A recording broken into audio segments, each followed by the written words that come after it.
各位好，各位早晨，歡迎嚟到我哋今日嘅生命改造劇場，我係 Angela。我係 Vanessa。我哋今日嘅題目呢，就會係如何愛得輕鬆不費力嘅 Part Two。嗯，我哋非常之興奮，可以又將呢個嘅題目帶俾各位。咁點解我哋呢咁多個題目會揀咗將呢個題目有第二章嘅出現呢？係因為我哋發現過去，自從呢個題目出咗街之後，好多嘅聽眾，仲有好多依家同我同埋 Vanessa 一路學習緊嘅同修啦，我哋嘅 clients 啦，都咧好興奮，好多問題關於呢個題目。而愛呢個題目咧，我亦都係覺得同意啊，係最難嘅呢部分喺人生裏面，比起金錢啦，比起事業啦嚟講咧，愛呢個題目咧係真係學極都學唔完。Vanessa，你有啲乜嘢感想啊？對於我哋揀呢個題目？我覺得呢個題目呢，真係好廣泛啦，同埋呢係好多人都有咁樣嘅，即係遇到相同嘅問題。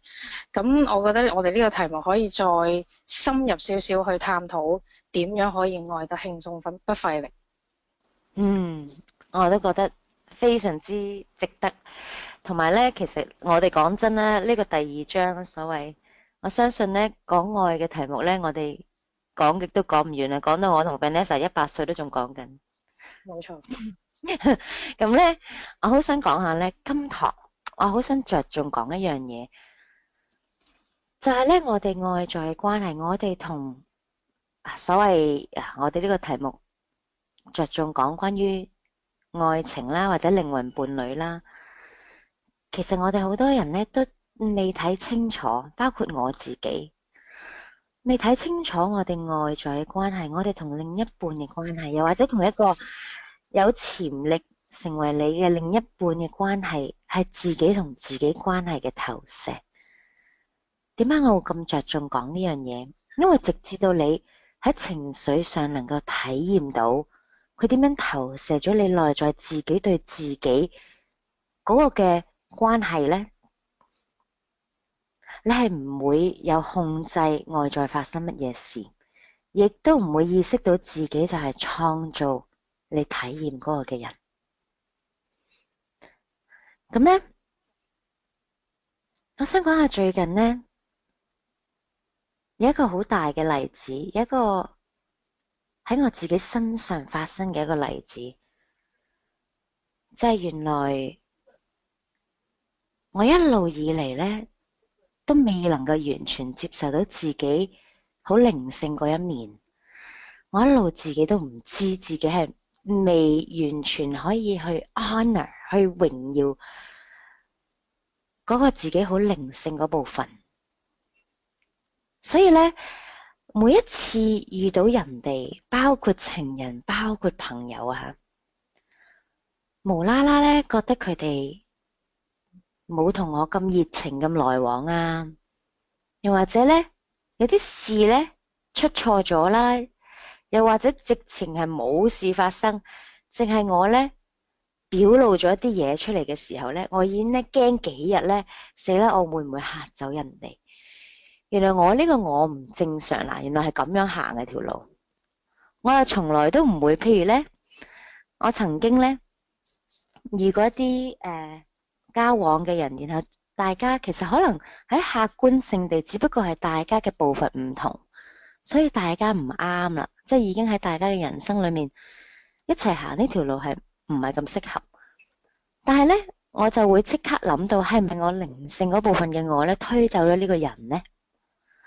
但係我另外一啲嘅好親嘅知己咧，佢哋諗嘅又唔同㗎喎。發現佢哋話啊，可能佢其實自己喺佢嘅過去裏面本身有一個情人咧，又或者可能佢本身喺屋企裏面有個老婆咧，又會諗啲嘢係我完全諗唔到出嚟㗎喎。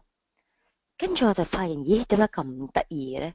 點解我會諗個咁嘅版本嘅，作個咁嘅版本嘅故事？而我嘅朋友會作一個另外一個版本嘅故事，跟住就諗下背後裏面有啲乜嘢嘅推動力作咗呢個故事出嚟呢？所以我就向後褪一步，停一停，諗一諗，嗰個信念就係原來我靈性嗰部分係不被愛，原來我有個咁樣嘅諗法出嚟。再諗下，再行後一步，行深一步，呢個咁樣嘅諗法出自於乜嘢嘅錯誤身份呢？原來就係我唔正常，因為我同其他人唔同，所以我唔正常嗰部分出嚟嘅時候呢，太多啦，太古怪啦，嚇走咗人哋。到最後我發現，原來一路以嚟只不過係我未能夠完全接受同埋榮譽自己呢個靈性嗰部分。再諗多層一個比較實際啲嘅位置喎，各位聽眾，我哋嘅諗法永遠影響我哋嘅決定。就好似我曾經呢，同我嘅築夢者講過一個故仔，咁我相信可能我都喺呢個嘅平台講過呢個故仔。我有一個客，因為佢細個嘅時候爸爸離喺屋企，喺佢細個嘅時候已經走咗。呢個小朋友喺細個已經有一個錯誤身份，就係我不被愛，而佢嘅信念呢，就係所有呢，我身邊嘅男性都會離開我。佢呢個絕大嘅一個離棄感，一路主宰住佢所有關係嘅模式。然後呢，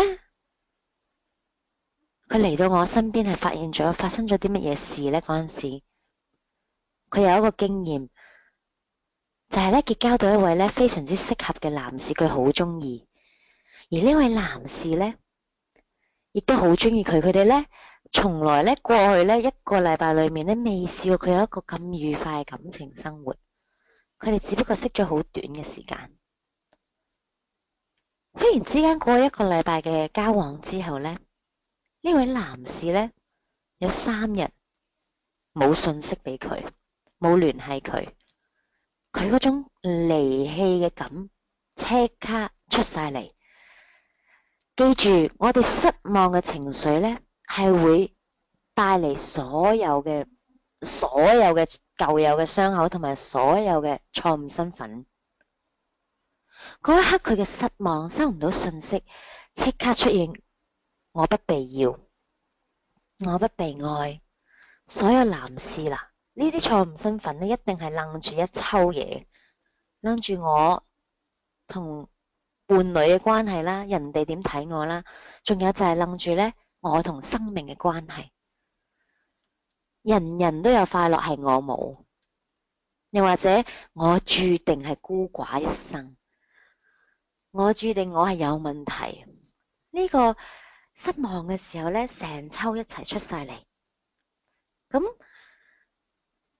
我哋頭先講過啦，背後有信念啦，依家我哋全部都睇到呢位女士嘅信念啦，一出現咗，只不過佢收唔到信息啫喎，一個好中性嘅行為，佢即刻已經斷定咗我被離棄咗，呢個人我不被愛，我不被要，呢個人又係男人，然後佢呢就離棄我走咗。所以佢以咩行為嚟到反映佢呢啲自己嘅信念同埋錯誤身份呢？佢就 send 一啲嘅短信俾呢位男士，就話：嘿，我呢覺得上個禮拜呢同你一齊好開心啊，不過我想話俾你知，我已經識咗另外一個人呢，更加適合，所以你可以以後唔使搵我啦咁。呢個呢叫做 preemptive strike 啊，即係呢。因為我覺得我要被人離棄，所以我先離棄人哋先。呢個都係自我內在嘅投射。因為我感覺到被離棄，所以我要先離棄人哋。然後呢，最神奇嘅地方就係咁，當然啦，呢個男士冇再聯繫佢啦。喺1年之後，佢哋竟然喺一個宴會撞到對方，大家都冇嘢啦。有返一個友好嘅關係，於是講到1年前究竟發生乜嘢事？原來嗰個男士因為覺得呢位女士非常之適合佢，佢正在想準備一個乾淨利落嘅生命，同呢個女士有一個有承諾嘅關係。佢用咗幾日嘅時間，將佢其他呢，本來同時間有啲未係話大家有承諾，但係呢都見緊嘅一啲女士呢，講清講楚。佢話佢想 clean up 佢嘅 integrity，佢想同其他嗰啲打開咗道門，但係呢又晾住嗰啲嘅關係講清楚呢，佢已經遇到佢最想要嗰個人，就係呢位女士，就係呢位離棄佢嘅女士。佢想同呢位女士能夠有一個有承諾嘅關係，所以佢有幾日嘅時間專注做咗嗰樣嘢。而我依家亦都睇到我哋現場呢有男性嘅聽眾喺度，所以如果我呢對男性嘅睇法呢有錯誤嘅話，你可以隨時改正我。男性呢係好專一嘅單一專注力 single-minded focus。男性係好專注一樣嘢咧，係唔會同時間可以專注到好多樣嘢。男士如果佢嗰一刻咧，佢正在喺度專注緊處理，譬如好似呢位男士呢個故事裏面嗰位男士處理緊咧佢其他嘅關係咧，令到自己人生乾淨利落，可以同呢個女仔開始嘅話咧，佢係唔會有專注力咧，又去關心呢個女士。第二咧，男女大不同嘅一個特別之處，相信各位女士都唔知，因為當時我講俾 Vanessa 知嘅時候，Vanessa 都好詫異，我媽咪都好詫異，即係男士唔需要聯繫而感覺有安全感嘅。女士咧，諗下我哋傳統嘅，唔係傳統，原始嘅女士咧，我哋喺個洞穴裏面，其實大家要圍住個火啦，仲有咧。就係咧，要不斷喺度講嘢啦，要聯繫住咧嚟到維持生命嘅安全。嗰啲嘅狐狸啊，嗰啲嘅狐狸、狸貓啊，嗰啲動物咧會走入嚟偷果實或者襲擊佢哋嗰啲動物咧，因為你個洞穴裏面有火，同埋大家咧啜啜喳喳喺度講嘢咧，係會咧趕走咗嗰啲嘅動物嘅，嗰啲野生嘅動物。所以女士咧係我哋咧嘅腦裏面。一個無意識嘅一種 wiring 喺個腦裏面咁樣搭嗰啲線，大家一定要保持聯繫咧，先至感覺到咧有安全感噶。咁所以咧，男士咧男士好專一嘅，點解咧？男士嘅專注力咧係每一次淨係一樣嘢。第二就係佢哋唔需要聯繫嚟到感覺安全感。男士咧喺原始世界嘅時候出去打獵嘅時候咧，諗下嗰啲野獸幾咁危險啊！佢哋第一習慣唔出聲先，因為你一出聲，佢哋就會被發現啊嘛，係咪？所以佢哋要唔出聲，佢哋同佢哋啲同伴咧，大家用眼色溝通啦，仲要好專注啊！佢哋唔能夠咧將佢哋分散佢哋嘅專注力，如果唔係，佢哋可能會有生命嘅危險。佢哋亦都唔需要互相聯繫住而感覺有安全感。佢哋就係為咗目的咧，就達到佢哋嘅目標，完成一個 project，佢哋就感到咧，佢哋完成咗身為男士嘅責任。咁所以咧，女士咧冇收到男士嘅聯繫嘅時候咧，就會咧忽然有好冇安全感嘅感覺。但係男士係冇嘅，我亦都聽過有一對嘅夫婦咧，兩個係一個地理學家嚟。最神奇嘅地方就係咧，大家定咗婚嘅，未結婚。但有1個月嘅時間呢，因為要出外考察，所以夫婦喺兩地之間，嗰個丈夫呢，個未婚夫呢，一路專注於考察，就冇對呢個嘅未婚妻發出任何嘅訊息，或者冇打電話俾佢，冇聯繫。而嗰個女士呢，呢個中途係咁諗，究竟佢心裏面仲有冇我嘅呢？究竟佢仲關唔關心我嘅呢？究竟係咪佢咧有第二個諗法，唔想再同我結婚呢？女士即刻出現好多防衛機制啦，仲有好多恐懼，脫離咗聯繫嗰種嘅恐懼。1個月之後大家見面，嗰女士咧已經去到咧，因為個腦裏面出現太多思想咧，已經諗到咧大家咧嗰感情都淡晒，嗰啲咁樣嘅錯誤嘅諗法咧已經沖淡晒佢哋之間嘅感情。個男士見到個女士咧，好似咧同30日前大家出發前一樣咁樣攬佢咧，錫佢啦，好開心見到佢啦，好似冇事發生過咁。但個女士已經變咗另一個人，諗下幾得意。所以各位男聽眾諗下，呢一啲咁樣嘅情況，你有冇遇過呢？呢個男女大不同咧，真係好大嘅對人嘅影響。睇 Vanessa，你覺得喺呢方面你有冇任何嘅補充可以分享下？我覺得你嘅分享好精彩啊！咁咧，你咁樣講起嘅時候，我就開始喺度睇下我自己個生活，因為我諗 Angela 你都聽過，其實我有時唔係好明我先生點解有時咧，佢一睇電視可以睇到好專心、好專心、好專心，完全係理唔到周邊發生緊咩事，佢好似完全唔知咁樣嘅。但係咧，但係我咧就會好似，譬如有時自己做緊嘢咧，個眼都會係離唔開 BB 嗰個視線，即係就算身邊發生咩事都好，都好容易，即係佢一有咩問題咧，我第一時間可以即刻有反應。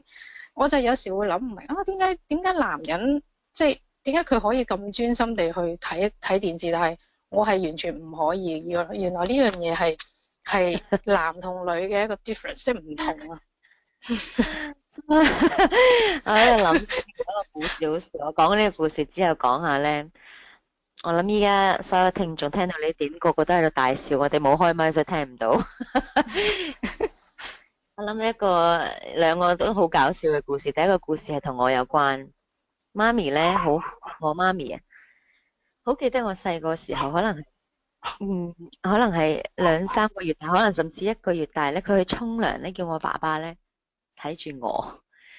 跟住佢咧一路以嚟都好嬲呢件事，因為我爸爸咧無啦啦，佢開住個收音機，跟住然後喺度聽緊怪談啊，一個鬼故事嚟嘅，係有一集咁樣嘅。佢聽到太專注，於是我碌下碌咗落床，佢都唔知道。男士真係好專注。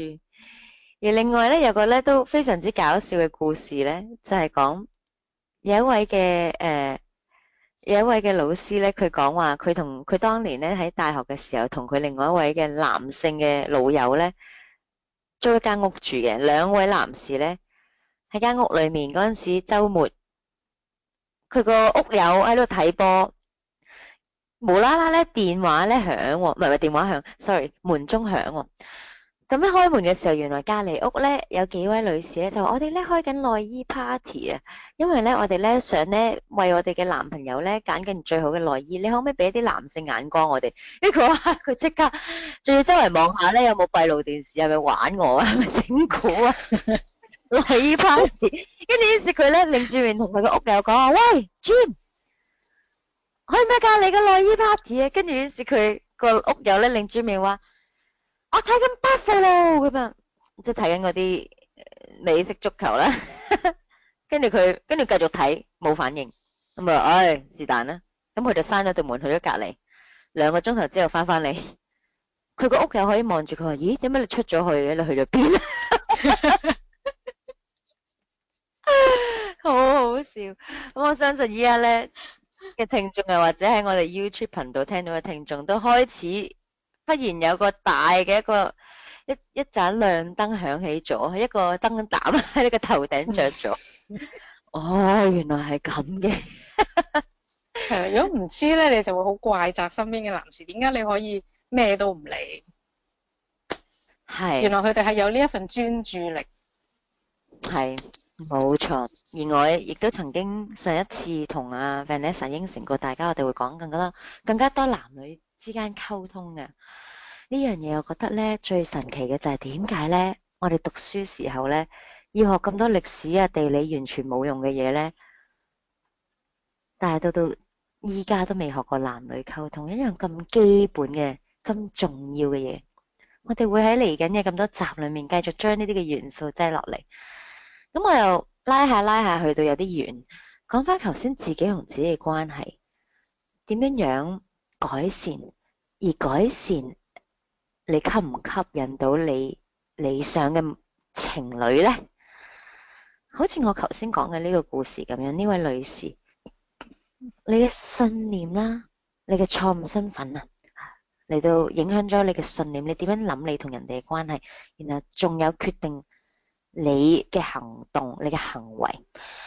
各位依家邀請你哋諗下，你哋過去上一次覺得同你嘅伴侶呢好失望啊，有啲事情發生咗，又或者一個有潛力嘅伴侶啊吓，諗下嗰陣時發生咗啲乜嘢嘢，對上一次，再諗下你失望嗰下嗰個位喺邊一度？失望係一個非常之大一個詛咒。一撳咗失望個掣咧，全部舊有嗰啲嘅信念啦、錯誤身份彈晒出嚟。撳咗嗰粒掣，諗下邊一刻撳咗呢粒掣，好失望。然後一連串出現咗啲乜嘢嘅諗法。我邀請各位諗呢樣嘢，係因為我同時邀請你哋去挑戰你嗰種諗法嘅真實性。當時呢位女士，我呢個 client， 佢收唔到呢個男士嘅信息，好失望，撳咗個粒掣，一次過出嚟，一次過出晒我不被要，佢同我咁開心，跟住就離棄我，唔要我。於是佢預期佢已經被離棄，就好似其他男士一樣。然後佢再作出一個行動，我要先離棄佢。但係再諗一層，由頭到尾呢個男士，佢淨係清理緊佢嘅個人空間，佢能夠同呢個女士有一個有承諾嘅關係。諗下行相反路嘅啲咩？你當時嗰紮諗法，仲有啊我哋唔知道佢對宇宙有咩諗法，好有可能就係點解我成日都咁倒霉？呢個係同宇宙嘅諗法喎，即係人人行好運，係得我行衰運。嗰陣時你出現啲咩諗法？係唔係真嘅呢？你有幾多證據去 back up 你個諗法先？Vanessa 又想依家將個咪交俾你，我知道我哋咧有收到一啲聽眾嘅問題啊。係有一位聽眾咧話，上個禮拜聽完我哋呢一個如何愛得輕鬆不費力之後咧，佢有一個問題想我哋去俾佢一啲嘅解答嘅。咁佢就話咧，可能咧個宇宙咧就俾咗一個學習嘅機會佢去面對佢而家面對緊嘅問題啦。咁佢話咧1個月前佢就喺台灣認識咗一位男性嘅朋友，咁而家咧佢哋就喺呢一個即係用一個短信嘅方式溝通緊。咁呢個男性咧就細佢17年，係一個25歲嘅男性。咁佢嘅思想咧其實就好成熟嘅，溝通上咧亦都可以俾到好多正能量啦、肯定同尊重俾佢，同佢嘅相處就感覺好舒服。但係咧佢就開始發現自己咧好似中意咗呢個男仔，咁每一日咧都好想同佢有呢一個溝通。跟住每一次同佢溝通咧，佢都會有內心即係發自內心嘅喜悅啦。咁但係基於年齡嘅差距啦、異地嘅生活等等外在嘅因素咧，佢就亦都唔知道呢個男仔係咪對佢有好感。咁佢想知道佢哋有冇機會可以喺埋一齊。呢個問題困擾咗佢好耐，佢想知道佢嘅諗法啦，同埋佢係咪應該繼續維持呢一種嘅溝通。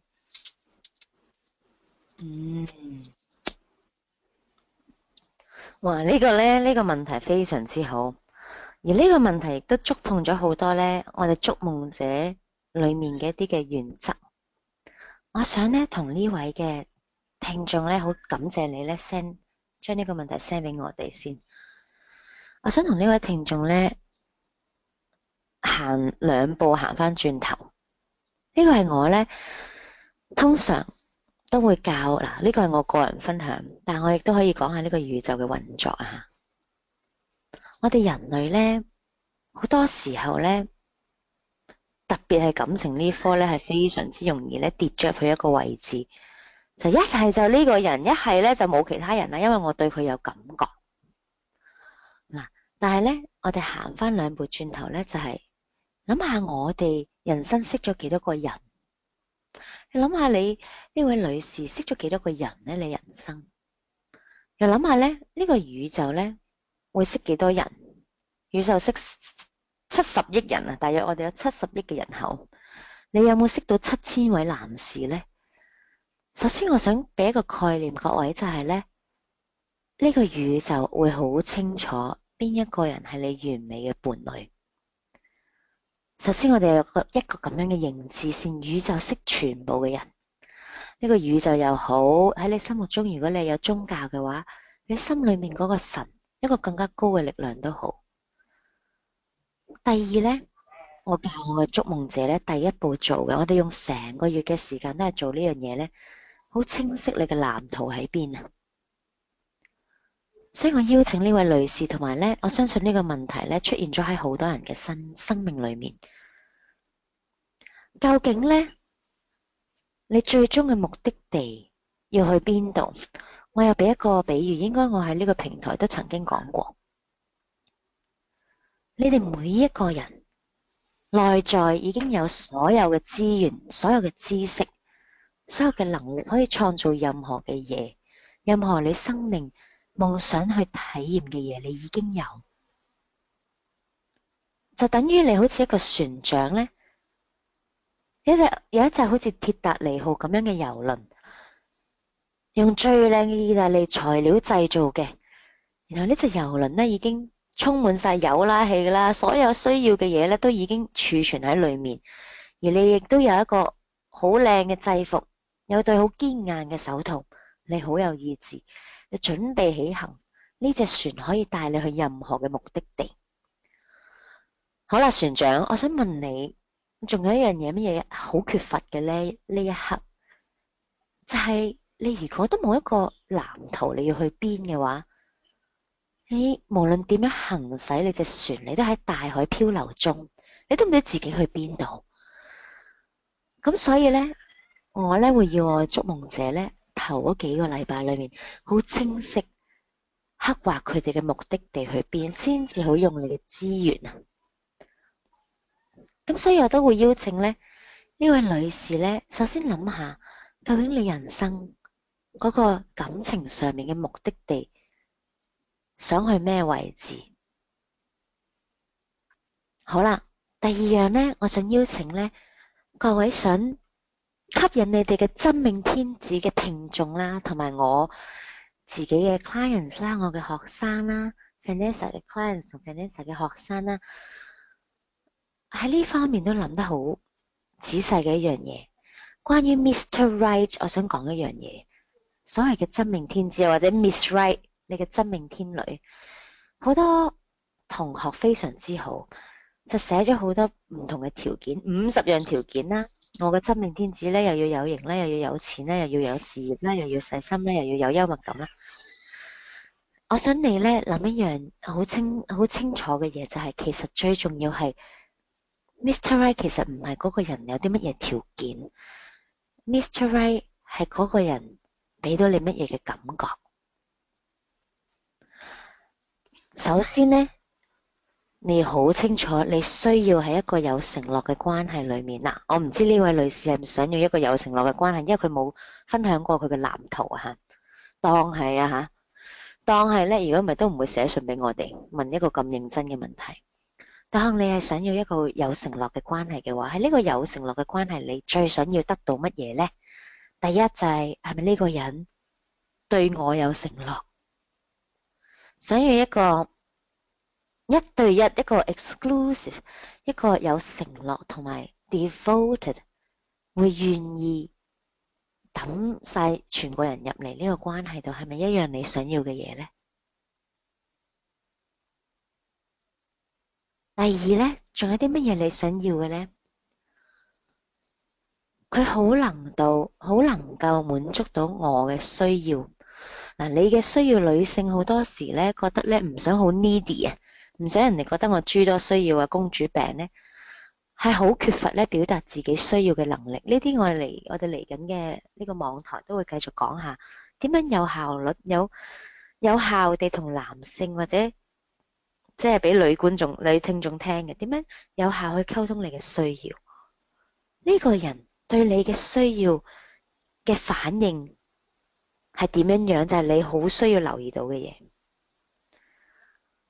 仲有其他啲你想要啲乜嘢感覺，同佢一齊，令到你好有安全感，又或者同佢一齊，令到你感到被愛同被關心。呢啲係我口講嘅嘢。我邀請各位想得到你嘅靈魂伴侶嘅聽眾呢，都係考察下呢個你內心嘅聲音。而外在發生啲乜嘢呢？首先呢，你要知道一個感情，當然啦，我哋生命所有方面都係啊，金錢又係，事業都係，但係尤其是係感情，你真係好多好多能量落去啊！依家調翻轉問下呢個感情值唔值得你？值唔值得你嘅能量？如果值得嘅話呢，如果呢已經圓滿咗所有我頭先講嘅嘢呢，你已經好清晰知道自己嘅目的地去邊啦，你嘅藍圖係點樣啦，亦都好清晰呢，你嘅真命天子係俾到你啲乜嘢感覺，而考察過有足夠嘅技術考察過對方係唔係呢個人，而呢一個同呢個對方呢發展個感情呢，會唔會係值得你嘅精力同埋你嘅情緒呢？係嘅話呢，好鼓勵你去馬。我想睇下 Vanessa， 你覺得我頭先呢個解釋呢個答案有冇答到呢位聽眾嘅問題呢？你覺得？我覺得你答得好好啊。咁不過咧就我有少少補充嘅。咁就係其實我覺得睇到呢個聽眾咧，佢講咗一個好重要一樣嘢，就係佢話同呢個男仔一齊溝通嘅時候，佢會有一種發自內心嘅喜悅。我覺得其實呢一個就係佢想要嘅一種感覺。只不過個問題就係我諗背後亦都牽涉另一樣嘢，就係對宇宙嘅一種深層嘅信任。正如你頭先所講嘅咧，宇宙佢識嘅係70億人，但我哋識嘅我諗7000個男性都未必有。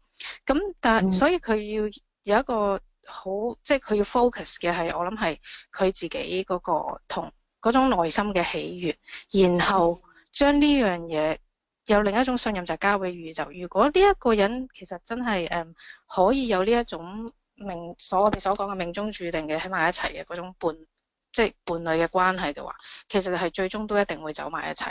但係咧，如果佢唔係嘅時候，呢個男仔嘅出現咧，其實亦都係幫引領住佢去到佢下一個，即係話佢真正嘅伴侶個身邊嘅一個過程咯。你覺得咧 ，Angela？ 我覺得好美妙啊！呢個講法，同埋同我啱啱嘅講法，但係真係好一致。我亦都知道上一次同 Vanessa 咧講起呢個問題嘅時候，Vanessa 你有一個 client 咧係好似嘅，你亦都咧有諗過咧想分享個故事，所以我都想聽 Vanessa 你咧同各位聽眾分享下你呢個 client 嘅故事。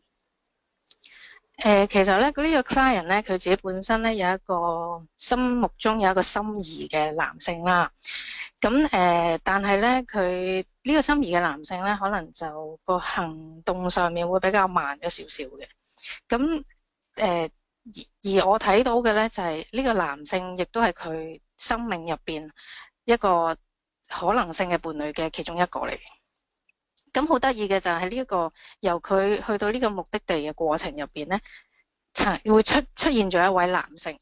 咁呢一個男性咧，就我會話佢係出現得好快，亦都出現咗另一位男性。另一位男性，冇錯。咁佢就係呢個 A 先生同 B 先生。冇錯啦。咁目的地嗰我哋就叫做 A 先生啊。目的地即係呢位女士係有一個愛上咗好耐一個 A 先生，跟住中間無啦出現咗阿 B 先生。冇錯，咁啊 B 先生嘅故事。但我覺得亦都係一個好有啟發性嘅一個故事，即係可以幫助到好多聽眾去睇清楚自己而家或者佢嚟緊會經歷緊嘅咩問題，或者係點樣個過程係點。咁呢個 B 先生咧就突然間出現，咁跟住又突然間消失。咁呢個女性呢個女士咧，其實佢就喺呢個男士出現嘅時候咧，佢突然間有一種好出現咗一種好愛嘅感覺。咁但係咧，當佢覺得唔知係咪又係其中一個可能性嘅時候，呢度我要講一講嘅就係，我都有幫佢睇過。咁呢個其實都係一個，與其話佢係一個可能性伴侶，我會話呢一個男性其實係突然間 drum in 嘅一個伴侶啦。咁一個朋友咧，一個靈魂啦吓。咁其實佢哋曾經都有過靈魂嘅關係，即係一啲情侶嘅關係喺某啲前世。我記得你講過呢樣嘢，因為在我哋嘅聽眾咧，如果嗱，你哋相唔相信有其他世？其實我哋講嘅就唔係佛教嘅輪迴啦，我哋講嘅只係呢個我同 Vanessa 互相之間好深信嘅就係，我哋點會只得一世咁多就完咗？當你天堂嘅生命又好，其他嘅生命都好，共時性嘅一啲其他世，我記得 Vanessa 都講過呢個 client 呢個 B 先生無啦啦中間跳出嚟咧。佢本來唔係一個藍圖裏面要出現嘅角色嚟嘅。係啊，佢其實係靈魂喺呢一位女士成長嘅過程入邊，突然間嘅一種契約，即係一種即大家都想喺呢一個過程入邊迅速療愈、迅速成長嘅。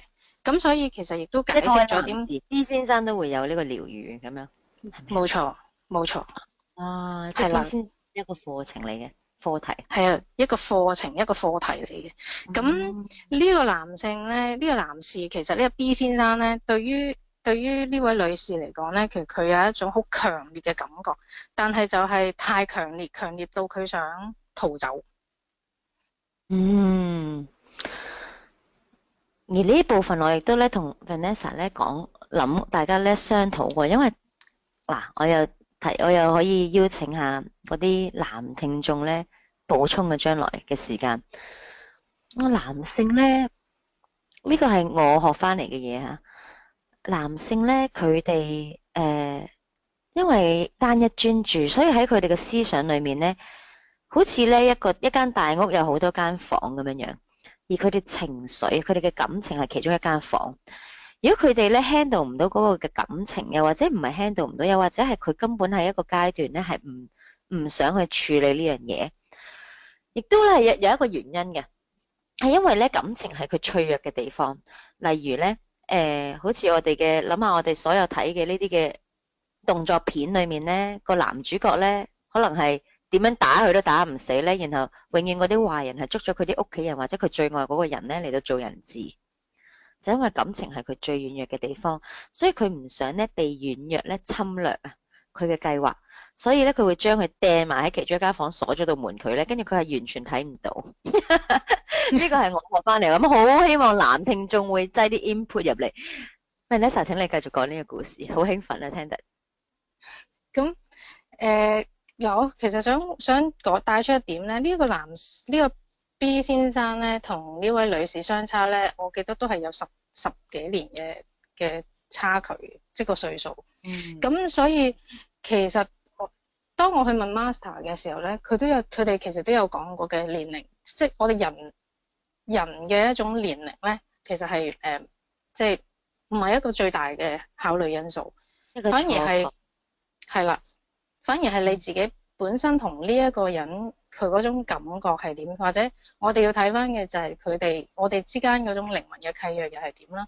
咁靈魂係唔止一世噶嘛，咁我哋嘅靈魂如果係已經經歷咗好多世，其實佢嘅靈魂年齡係咪已經大過你嘅時候，或者佢同你同 level 嘅，根本都喺肉身上面嘅年齡係唔係一個即係影響嘅因素咯。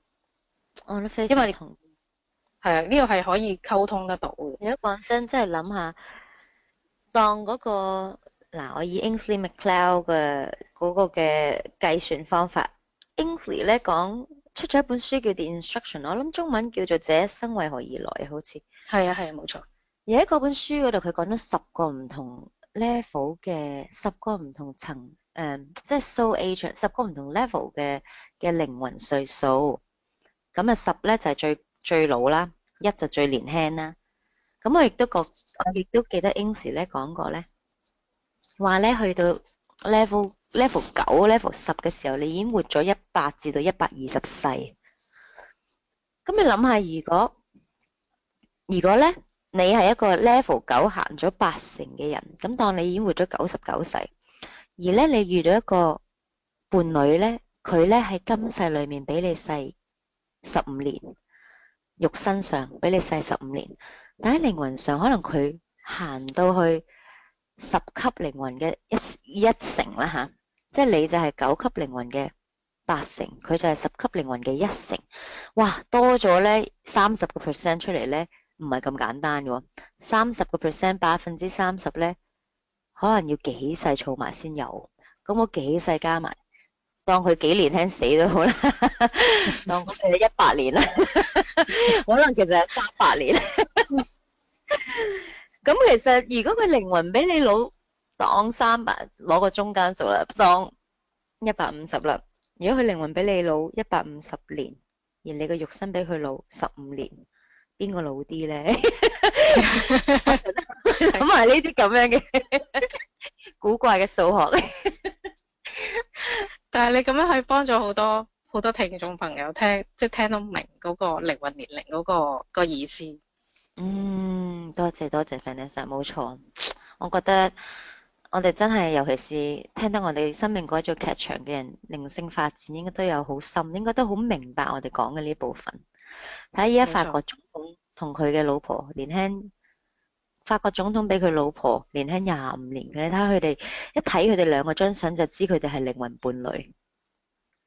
係，所以係我哋肉身上面嘅一個年紀咧，確實唔係一個限制。呢個限制只不過我哋自己，即係小我俾自己嘅一個限制咯。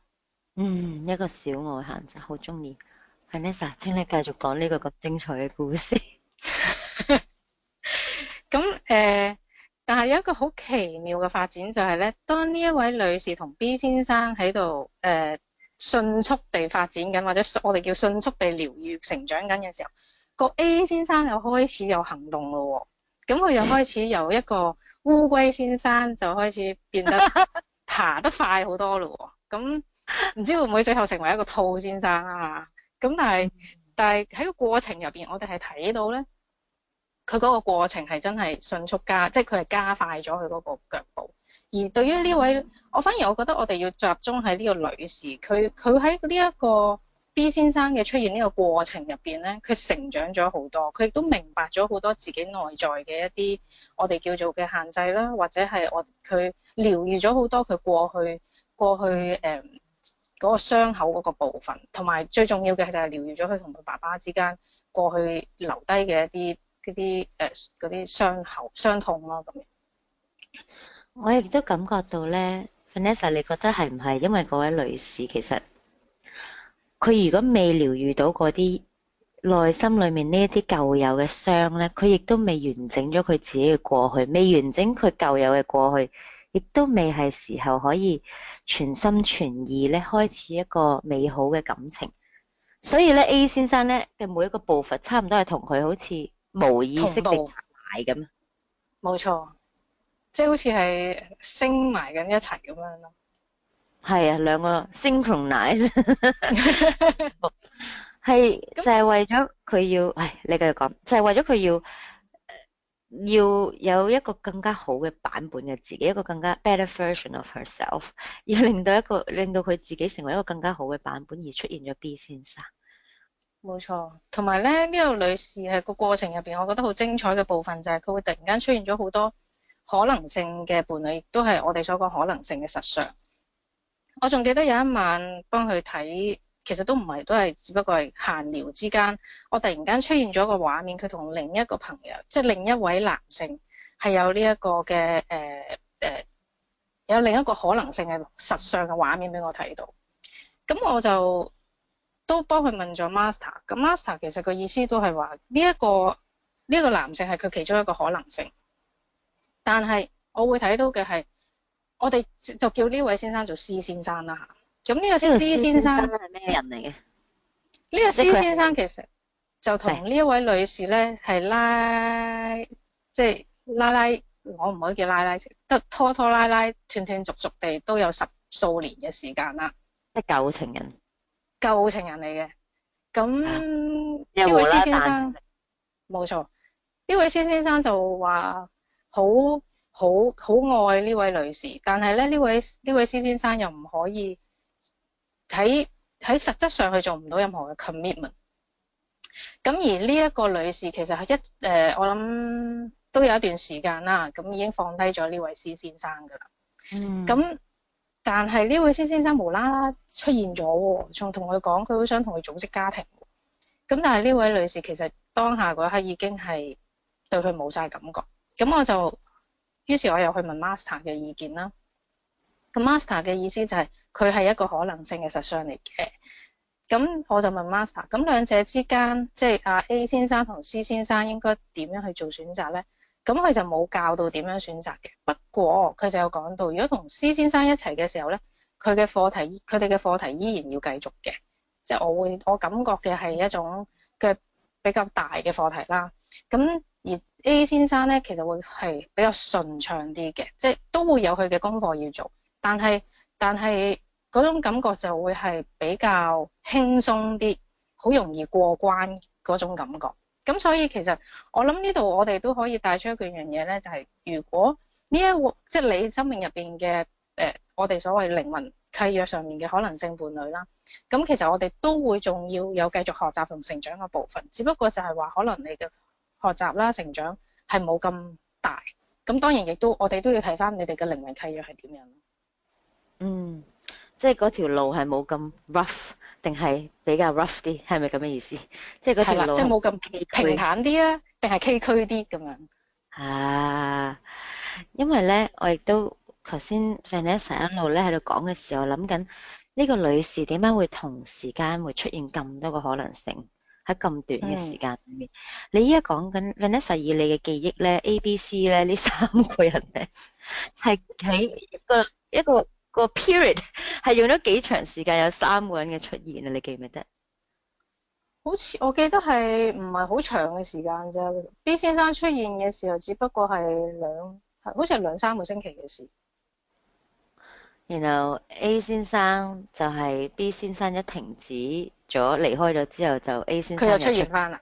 係啦，而 C 先生咧就係喺 A 先生中途出現嘅，又係啦，即係其實三個人係喺幾個禮拜裏面同時間出現緊。冇錯，但係我覺得呢一啲我哋所謂其中跳入嚟嘅人咧，都係幫助呢位女士更加快速咁樣去到佢嘅終點。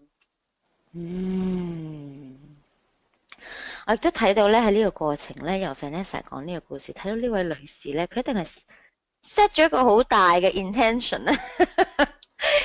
短期內要達到目標嗰種。呢個都係我會喺築夢者裏面教各位同學嘅嘢，就係咧，你咧真係你主宰你生命嘅創造者，你 set out 嗰個 intention 啊，你咧定下嗰個嘅意願啊，宇宙咧會即刻咧完全咁喐。當然啦，你唔可以話我意願要遇到我嘅真命天女咁樣，跟住然後就坐喺 sofa，日日坐喺 sofa 冇嘢做咧，就唔會發生嘅。就係咧，你喐嘅話咧，仲有咧嗱，記住亦都咧有我，尤其是喺我築夢者嗰班裏面，好多女士都係 high achievers，係已經喺事業上好成功嘅，所以咧係好行動型嘅，太行動型啦有時，所以咧用咗好多力咧，我會覺得咧係點解我哋叫做愛得輕鬆不費力咧？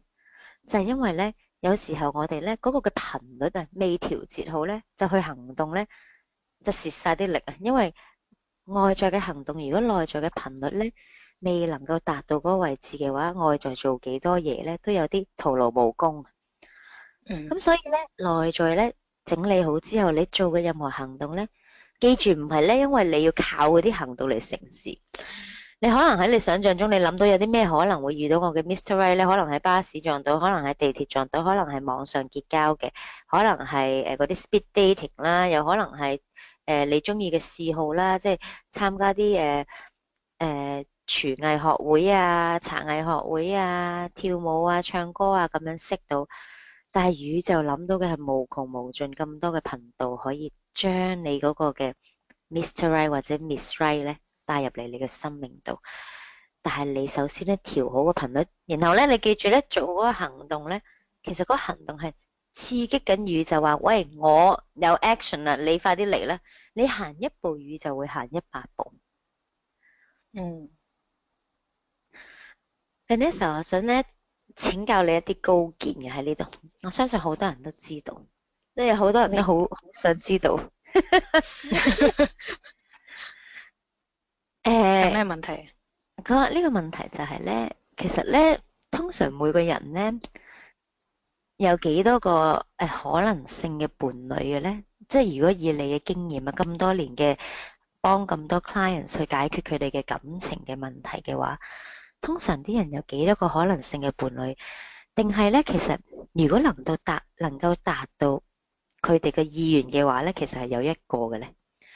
嗱，我講嘅意願，我點樣樣，我個腦係點樣轉咧？依家呢一刻，嗯我喺度諗緊，頭先你呢位 ABC 先生呢位女士咧，唔知佢嘅意願係咩啦？咁當佢嘅意願係咧，當佢係一個咧人生好有目標或者一個好大嘅任務嘅人，可能咧佢要係一個光行者。咁，嗯哼，然後佢咧可能發出嘅意願咧，就係我意願咧有一個完美嘅伴侶咧，係會好支持到我行呢個光行者嘅路，又或者係我最大最好嗰個版本嘅自己嗰個嘅完美配搭咁樣樣嘅話，如果佢發出一個咁樣嘅意願，你覺得佢會唔會係得一個選擇咧？其實即係得一個咁嘅人，但喺佢人生咧唔同嘅課題，可能譬如頭先講緊施先生啦，同施先生一齊嘅話，可能係會好崎嶇，因為佢哋個課題未搞掂，但係亦都未必係咧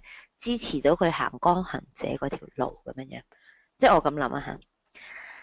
但係咧，佢會完成到一啲可能過去未完成嘅課題。我依家等 Vanessa 咧，你 Vanessa 咧係好神奇嘅，各位聽眾，佢係咧成日都會隨時隨地咧，佢係一個智者，佢係會好多答案咧喺呢個嘅宇宙接到翻嚟。咁我就睇下 Vanessa 會唔會有一個答案，會唔會如果佢咧有一個意嗯。願係做佢最好最大嘅版本嘅自己嘅話咧？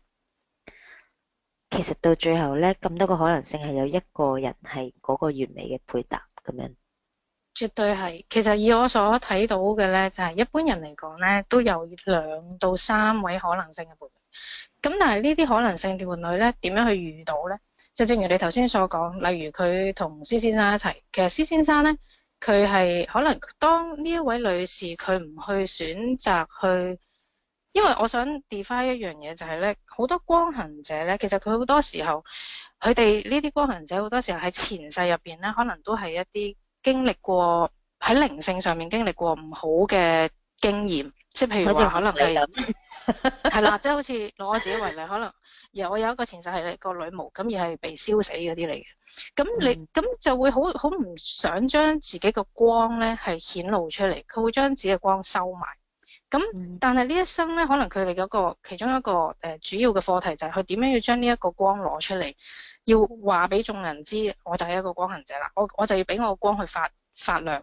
咁如果嗰個靈魂佢係選擇咗呢樣嘢嘅時候，咁佢行嗰條路，佢可能性伴侶就可能就會遇到一個去支持到佢去行佢靈性嘅道路啦，俾到佢好大嘅 support 啦，同埋係同佢一齊去行嘅呢一個可能性嘅伴侶。咁如果佢選擇咗我呢一生我都係唔想，我唔想冒呢個險，我唔想再冒一個再去喺靈魂層面上再受傷害啊，或者係再去因為呢樣嘢而被被取去生命嘅一個路徑嘅時候，咁可能佢遇到佢就會同施先生一齊咯喎。咁但係佢唔等於呢樣嘢係唔好嘅，因為佢都仲有佢另一方面嘅一個即係課題，佢係需要係從呢個路徑去學識嘅。嗯，咁即係完全係自由抉擇，係嗰個人究竟佢抉擇咗乜嘢係佢想去嗰個嘅最終目的。係啦，冇錯。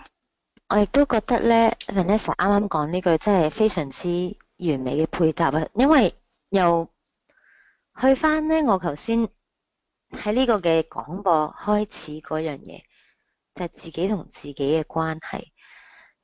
仲有咧，亦都非常之配合我上一次廣播講嘅嘢，就係如果我哋嘅課題係愛嘅話，你覺得宇宙，你覺得如果一個好缺乏愛嘅人，自己俾唔到自己愛，呢兩樣嘢吓，自己同自己嘅關係同埋生命嘅課題兩樣嘢係差唔多係一樣嘢嚟。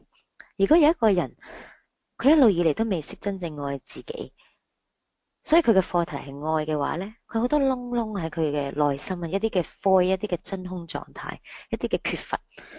你覺得呢個大愛，又或者呢個宇宙，又或者你心裏面嘅神啦，各位嘅高靈啦，更加高嘅力量咧，更加大嘅力量咧，佢會咧俾一個充滿愛心嘅人咧入去你嘅生命咧，幫你咧填嗰啲窿窿啊？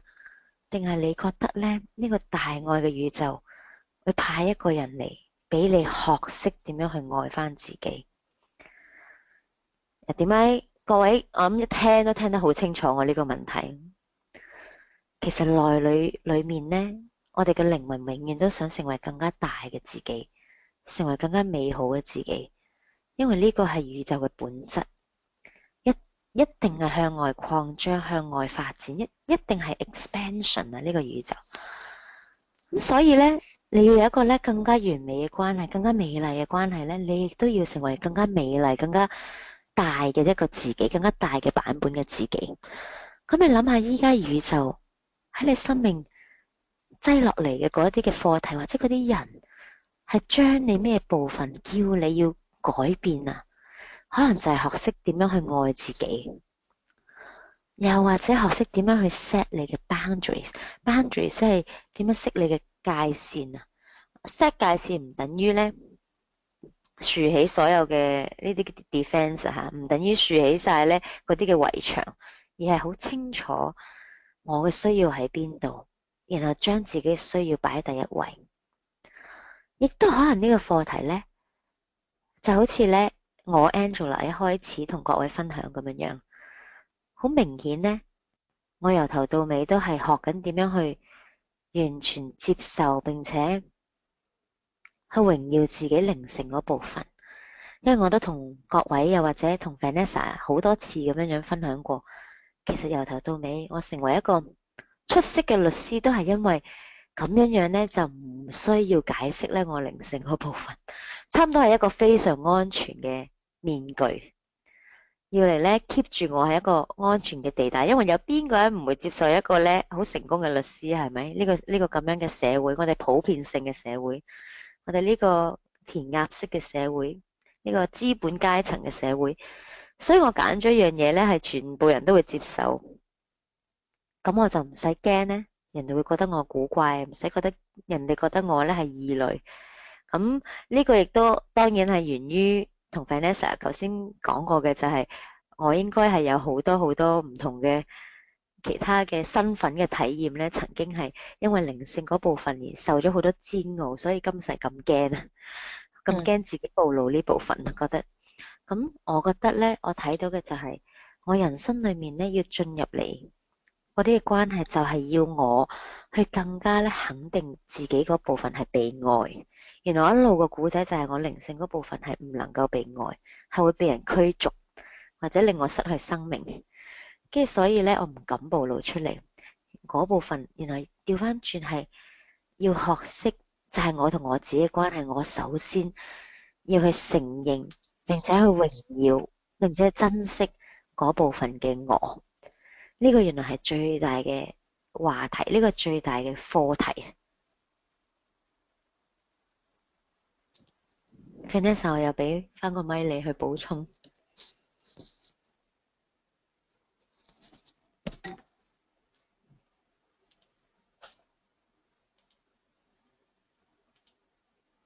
其實我覺得咧呢一個部分咧，Angela 講得即係好好嘅係，但係咧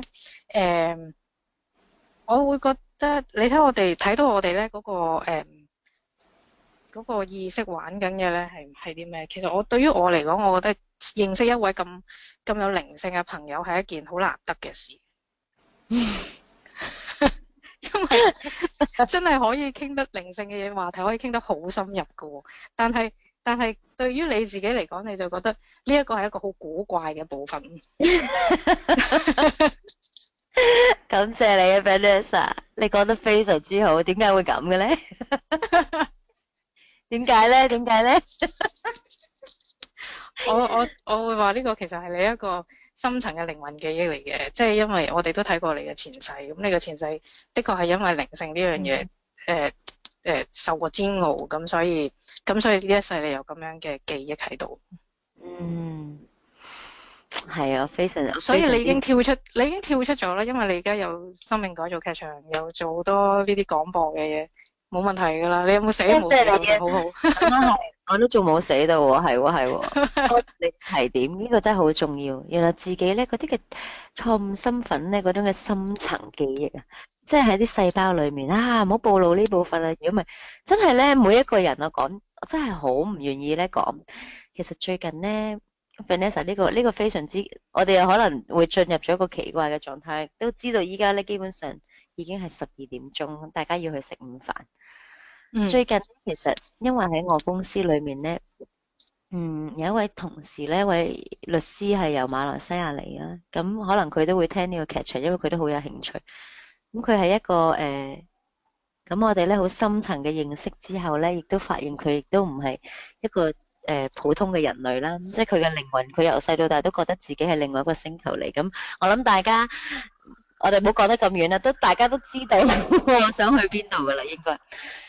咁咧，我哋兩個喺廚房傾緊呢啲嘢嘅時候，講緊一啲頻率嘅嘢，無啦啦有另外一個律師走入嚟咧，話你哋兩個傾緊咩啊？喺度 gossip 緊，即係我話唔係 gossip，即係 gossip，即係八卦緊人哋啲嘢。我唔係，我哋講緊一啲關於頻率嘅嘢。跟住我個同事咧就非常之純情咁同佢講：係啊，你唔會聽得明噶啦，我哋講緊啲外星嘅嘢。跟住我即刻好驚嗰一刻。